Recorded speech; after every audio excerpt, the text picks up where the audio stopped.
I'm Dr. Anthony Colantonio, Medical Director of the Clinic for Specialty Pain Services at Meadville Medical Center.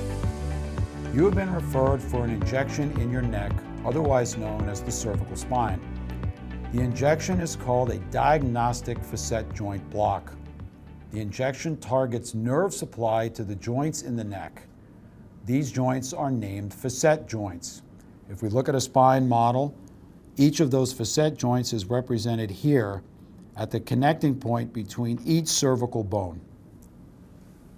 In your case, your referring physician has determined from exam and imaging that you have significant arthritis involving these joints.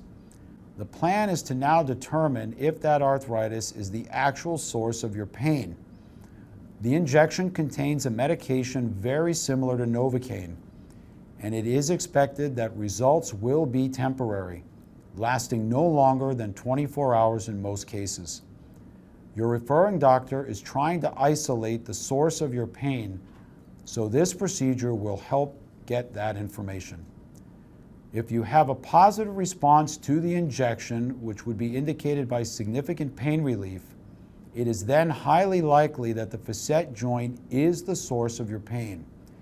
If you do not have temporary relief from the facet block, then it is highly unlikely that the facet joint is the source of your pain.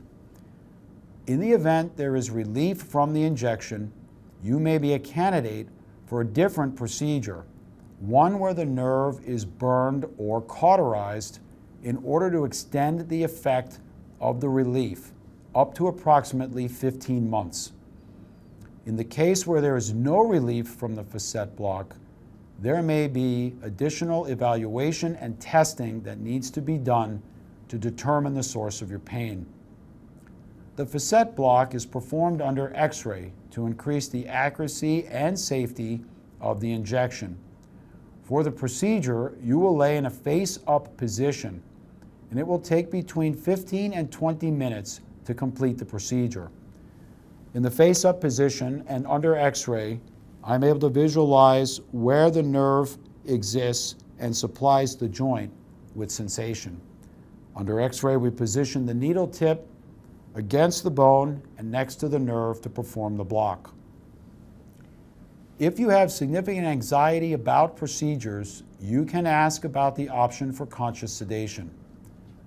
The risks of the injection include bleeding, infection, and increased pain during and after the injection. These are all quite rare.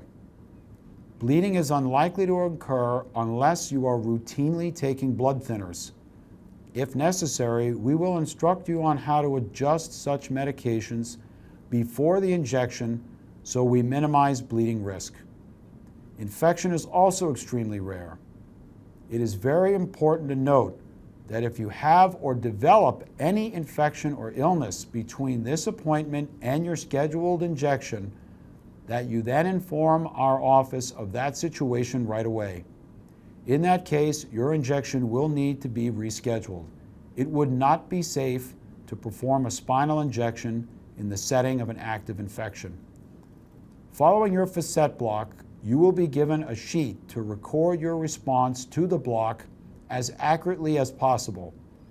You will take the sheet home and use it as a pain diary for the remainder of that day. Once filled in, you will return the diary to our office.